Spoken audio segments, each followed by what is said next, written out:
사이코패스 체크리스트인데요. 이게 이제 1980년도에 외국에서 먼저 처음 마련이 돼가지고 90년도에 개정판이 나왔고 2000년도에 우리나라에서 한국판으로 해서 만들어졌습니다. 아마 최연소인 걸로 제가 알고 있습니다. 20살이기 때문에 최연소로 지금 굉장히 공감 능력이 없고 충동적인 게 있고 또 뭐 이렇게 반사회성이 있고 뭐 이런 것들. 단순하지는 않고 어쨌든 이거는 관찰을 하면서 오랜 시간 관찰을 하고 대화하면서 전문가가 판단하는 것을 이렇게 토대로 측정을 하게 돼 있거든요. 인터넷에서 돌아다니는 테스트로 사이코패스가 나와도 그렇게 생각할 필요는 없겠네요. 한번 해보셨어요? 아니요, 해봤는데 사이코패스로 나오던가요? 모르겠어요. 예. PCL은 그런 내용은 전혀 아닙니다. 전혀 전혀 아니고 그 이제 사이코패스의 특성에 따라서 그렇게 뭐 각색을 좀 한 거죠. 범죄 심리와 관련된 내용이어가지고 법적으로 감경 또는 가중 사유랑은 상관이 없습니다. 근데 직접적인 관련은 없지만 가중 감경 사유 아니지만 굳이 연결을 시켜 본다면 저는 피의자에게 부정적인 영향을 미칠 거다라고 생각을 하는데 왜냐하면 그 특성이 반성을 하지 않습니다. 자기가 잘못한 거에 대해서 반성을 하지 않고 앞으로도 재범 가능성이 높습니다. 우리가 늘 하는 얘기가 이 가해자한테 서사를 부여하지 말라는 거거든요. 그러니까요. 가해자가 왜 이 범죄를 저지를 수밖에 없었는지 이 가해자도 알고 보니 피해자였다. 어렸을 때 봤대다. 이런 얘기를 만들어주면 정말 피해자를 두 번 죽이는 거거든요. 그렇죠. 네. 모텔, 강북 모텔 연쇄살인 사건 김소영 20살이에요? 네. 그런데 남성 2명 살해하고 1명에게 상해를 입힌 혐의로 구속 기소됐는데 경찰서 사이코패스 진단평가를 했더라고요. 네, 맞습니다. 40점 만점에 25점을 받아서 사이코패스 분류됐다고 하는데 이 테스트가 실제 사이코패스를 분류할 만큼 정확한가요? 맞습니다. 이게 사이코패스 체크리스트인데요. 이게 이제 1980년도에 외국에서 먼저 처음 마련이 돼가지고 90년도에 개정판이 나왔고 2000년도에 우리나라에서 한국판으로 해서 만들어졌습니다. 벌써 25년이 지났잖아요. 그동안 이제 수많은 이제 이 사이코패스 체크리스트를 이제 통해서 사이코패스인지 여부가 진단이 됐었고 이게 이제 40점 만점입니다. 40점 만점에 20가지 문항인데 40점 만점에 25점을 넘으면 사이코패스로 진단을 합니다. 근데 요거를 자기가 이제 예 아니오로 하는 게 아니라 전문가가 면담을 통해서 보면서 이제 체크를 하는 거거든요. 공감 능력이 없다라든지 아니면 뭐 충동성, 사회성 성향을 보인다든지 이렇게 하면 그게 그렇다 쪽에 이제 표시가 되면서 25점이 넘으면 사이코패스로 진단이 되는 건데. 그런데 남자들 보면 남자들 군대 가기 전에 이제 신체 검사를 받으면서 그런 설문조사도 하거든요. 이 사람이 반사회성 인격을 가진 사람인지 아닌지 걸러내야 될 것 아닙니까? 최소한. 보면 질문 문항이 굉장히 많은데 나는 사이코로 판명받고 싶어. 그래서 체크하면은 그렇게 나올 수도 있지 않을까. 그럴 수도 있죠. 그래서 반대로 사이코패스 범죄자가 난 사이코패스 범죄자로 낙인 찍히기 싫어. 난 사회적인 사람이야 라고 체크를 한다면 대답을 한다면 그걸 걸러낼 수 있느냐 그런 문제가 또 있거든요. 맞아요. 그래서 자기 보고형이라고 하거든요. 내가 예 아니오로 하면 요거는 믿기가 힘듭니다. 근데 옆에서 전문가가 관찰을 하고 이 사람의 과거 성향들을 보면서 이제 전문가가 판단을 해서 이제 하는 겁니다. 뭐 표정이나 뭐 눈빛이나 이런 것까지 종합적으로 본단 말씀이시죠? 네, 그런 거 하고 지금까지 어떤 행동을 해왔는지를 관찰을 하고 이제 궁금한 게 있으면 물어보기도 하고 이래서 이제 이제 전문가가 해야지 이 정확성이 올라가거든요. 자기가 하면 이거는 내가 생각할 때 나는 사이코패스 아닌 것 같은데 이러면서 다 아니라고 할 수도 있고 다 맞다고 할 수도 있고 이렇잖아요. 그래서 이건 전문가가 하는 거를 원칙으로 하고 있고 지금까지 보면 그 연쇄살인 한 20명 살해한 유영철 같은 경우가 40점 만점에 38점. 우리나라 한 문제만 한 문제 틀린 한 문제 틀렸거나 아니면 뭐 2개 있어서 그냥 보통 그래서 여기는 이제 그랬고 또 서울 지역의 연쇄살인마였던 정남규 씨도 29점. 또 조두순 아동 성폭행범 또 29점. 그리고 또래 여성 살해를 했었던 정유정 씨가 28점 뭐 이런 식이었었는데 요 지금 이제 김소영 피의자 살인 피의자가 25점으로 아마 최연소인 걸로 제가 알고 있습니다. 20살이기 때문에 최연소로 지금 굉장히 공감 능력이 없고 충동적인 게 있고 또 뭐 이렇게 반사회성이 있고 뭐 이런 것들을 드러내고 있죠. 네. 인터넷에 보면 사이코패스 테스트 문항 같은 게 있더라고요. 네, 네. 해보셨어요? 맞나요?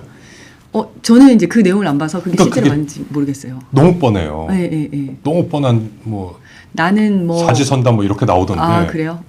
이건 피해갈 수 있겠구나 네, 하려면 네, 그런 느낌이 들어서 본인이 하는 건 그래서 정확하지가 않습니다. 그렇군요. 네. 그런 뭐 돌아다닌 거 이런 거는 실제 그거하고는 상관이 없는 저는 테스트인가 그거를 보네요. 보지는 못했는데 네. 아마 그 실제 사이코패스 체크리스트라고 있는데 그 내용을 조금 이제 대중적으로 바꾸지 않았을까라는 생각이 들어요. 비슷할 것 같긴 한데 그렇게 막 단순하지는 않고 어쨌든 이거는 관찰을 하면서 오랜 시간 관찰을 하고 대화하면서 전문가가 판단하는 것을 이렇게 토대로 측정을 하게 돼 있거든요. 네. 그러면 뭐 인터넷에서 돌아다니는 테스트로 사이코패스가 나와도 그렇게 생각할 필요는 없겠네요. 한번 해보셨어요? 아니요, 해봤는데 사이코패스로 나오던가요? 모르겠어요. 답을 못 찾겠더라고요. 아, 네네. 뭐 예를 들어서 뭐 누굴 좋아하는 사람이 생겼는데 장례식장에서 만났다. 그런데 이 사람이 보셨죠? 그런 거는 뭐 전혀 뭐 아닙니다. 언니인가 뭐 누굴 다시 네, 죽였는데 네, 왜 네, 죽였냐? 장례식장에서 다시 그 여자를 보기 위해서 네. 죽인 거다. 뭐 이런 정답이 나오게. PCL은 그런 내용은 전혀 아닙니다. 전혀 아니에요? 전혀 아니고 네. 그 이제 사이코패스의 특성에 따라서 그렇게 뭐 각색을 좀 한 거죠. 어쨌든 네. 이 김소영에 대해서 경찰은 범행 동기가 애매하니까 네.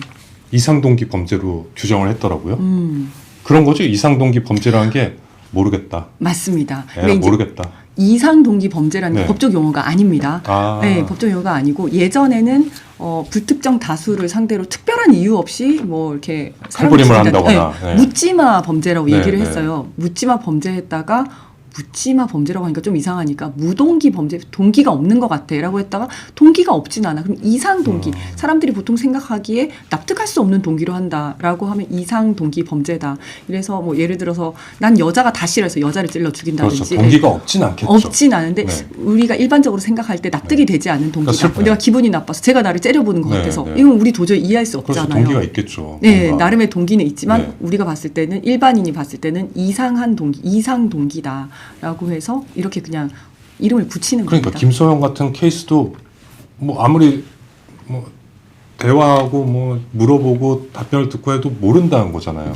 그렇죠. 지금 이제 미루어 짐작할 수 있는 거는 이 사람이 사람을 죽인 다음에 뭐 지갑을 훔쳐 나와가지고 네, 쇼핑을 뭐 먹을 거 했다든지, 사고, 뭐 식탐을 그랬다든지, 줄이다니. 막 12인분을 시켜다든지 뭐 네, 이런 거잖아요. 그리고 계속 이 남자한테 뭐 자기 병원비를 대달라, 뭐 어디 돈을 달라라고 하고 그다음에 이제 끝난 것 같으면 뭐 이 사람 죽인다든지 네. 그러면 뭔가 경제적인 이득을 취하기 위해서 그랬던 것 같긴 한데 일반적으로 생각할 때 그게 뭐 어마어마한 돈도 아니고 그걸 하기 위해서 이렇게 사람을 죽인다는 게 잘 납득이 안 가잖아요. 그렇죠. 그래서 아직까지 이제 이상 동기다라고 이제 이야기를 하고 있는 겁니다.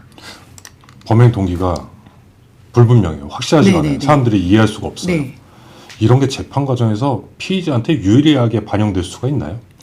오히려 불리하게 그래요? 반영이 될 겁니다. 아니 판사도 검사도 이해를 못 하잖아요. 그렇죠, 그렇죠. 근데 이제 양형위원회라는 데서 네. 양형 기준이 있거든요. 살인과 관련해서는 동기와 관련해서 양형을 한 5개로 나눠놨습니다. 네. 첫 번째는 감경이 될 수 있는 동기인데 정상 참작 동기라고 합니다. 네, 네. 뭐냐면 저 사람이 계속 나를 괴롭혔다거나. 괴롭혀왔어. 네. 계속 성폭행을 해왔어. 네. 그런 다음에 내가 도저히 못 참아서 죽이면 요건 정상 참작이 되기 때문에 네. 감경이 됩니다. 네. 그 다음에 이제 두 번째는 일반 동기. 이건 뭐냐면 싸우다가 죽인다든지 원한이 있어 죽인다든지. 예. 그러니까 보통의 동기. 보통의 네. 동기. 세 번째가 비난받을 동기예요. 내가 뭘 훔쳤는데 제가 그걸 본 거예요. 그러면 쟤를 제거해야 되겠다. 또는 보복하려고. 제가 나한테 계속 꽁하고 나쁜 얘기를 할 것 같으니까 보복하려고. 이러면 이건 비난받을 동기. 이거보다 더 올라가는 게 중대한 범죄가 결합이 돼 있을 때입니다.